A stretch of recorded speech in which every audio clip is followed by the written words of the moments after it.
That would have been interesting to see Yeah. what like Run Colorado was actually like. With Well, we'll like see. I Gage. didn't really run it by anyone. Yeah, whatever. Like, Got that the sounds chance. like a sounds like it was an amazing store. Okay, cool. Because Uh-huh. it was my So gauge. yeah, I don't know. Maybe I should run 100. Sold me my first pair I don't even know if there's of Minimus. You've got peanuts. What's your name? Is it recording? Yeah. My name is Andrew Zaper. I'm 30 years old. And what race are you running? The Hallucination 100, also known as Run Woodstock. Is this going to be your first 100? It is going to be my first 100. How do you feel about that? Ready. Yeah, it's been something that I've been thinking about for a long time. I definitely feel like it's long overdue. When you're And I don't think I really thought about 100 milers and knew about them. Maybe not until 7 or 8 years ago. That just seemed like a unreal distance to run, but I wish I would have run one years ago already.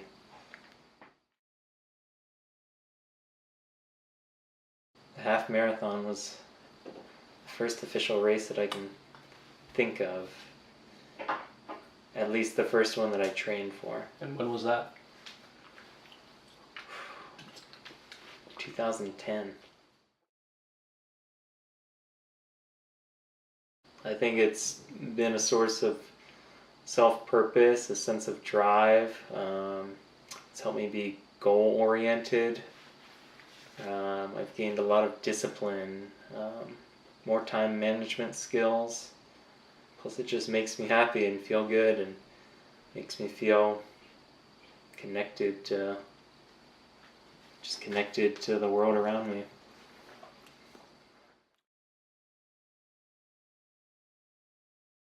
The views, number one. Yeah, it's an incredible place to run. The trails are amazing out here. A lot of them are packed down dirt that you can just cruise, but you can get such versatile ecosystems that you're running through. Yeah, I don't think I'll miss the altitude, that's for sure. But just knowing you can be out on some of the most amazing trails and race courses within a couple hours drive, yeah, I'll certainly miss that. Yeah, so the course, so it's about a 17-mile loop that you do 6 times. I believe it's about 1,300 feet of gain and loss per loop, so that breaks down to about 7,500 feet, I believe, over the course of the whole race. A lot of that's going to be just short rollers, no major climbs, maybe a few punchy hills here and there.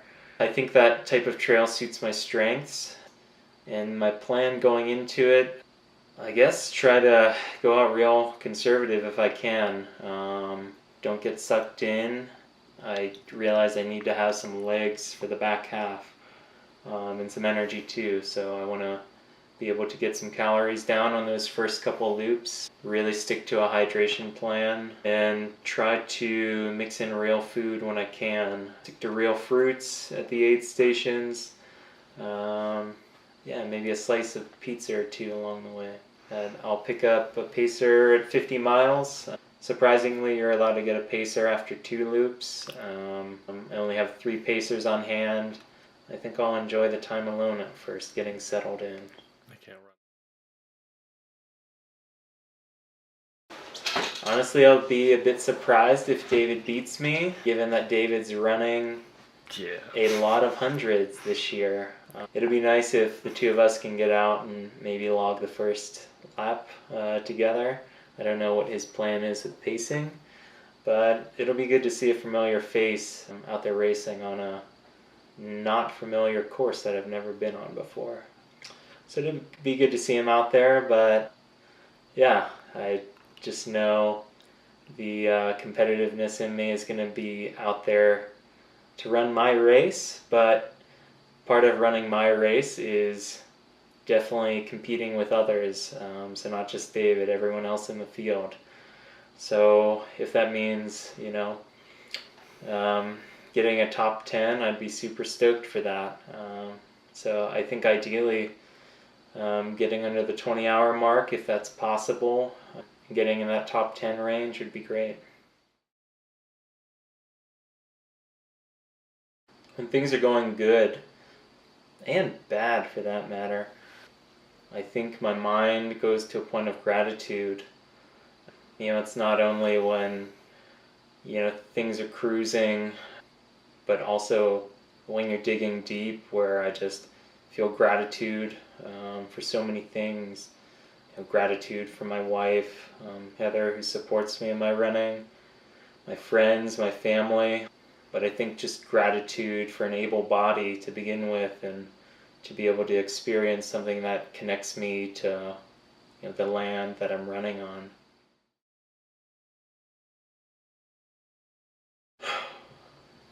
I think just the will to keep moving. When things get bad, I just know I need to keep moving every step. If I sit down and start feeling sorry for myself, that's a rut that's hard to get out of.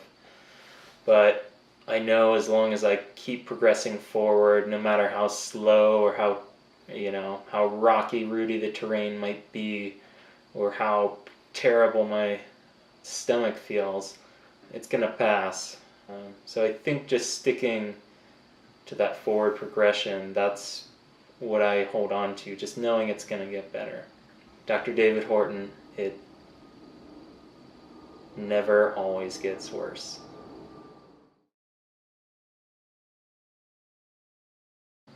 Yeah, I mean, I look up to you, Aaron. I think about your commitment to your training, especially the nutrition side of it. It's inspiring while I slam donuts sometimes. Come on, man. I really look up to a lot of ultra runners that have families. Like someone like Sally McRae, she has 2 kids, and is able to get in the training. Or Magda, she's has a full-time job, is married, has a child, but is still able to go out and put in the time. And I think just seeing these ultra runners who have families just balance those lifestyles and carve out the time to be able to train, but also have a healthy balance with their family and work. I just think it's so admirable. Not to say that, a single pro athlete who's only dedicated to running, that's not an admirable lifestyle, but I think that just has to be so much more difficult. And also just those everyday runners who are out there working 9 to 5s, have families, and are just out there killing it. It's so impressive, and I think I aspire to that. I think at least to myself in 48 hours from now, when I'm running through the night, getting into the middle miles, whether I'm feeling good or bad, just stay present in the moment of the race and enjoy it for what it is, both highs and lows. And I think long term, I know I'm gonna have a family, and I'm gonna have a lot more time commitments in the future, and training takes a lot, but I think it's still worth doing, even if I can't put in 75-mile training weeks. Just getting out there, and even if I'm not training for a specific race, I just think reminding myself, why do I step out the door in the first place? To find that purpose and to challenge myself. I think no matter where I am in life, I'll need to be reminded why I'm out there doing it, and to keep doing that.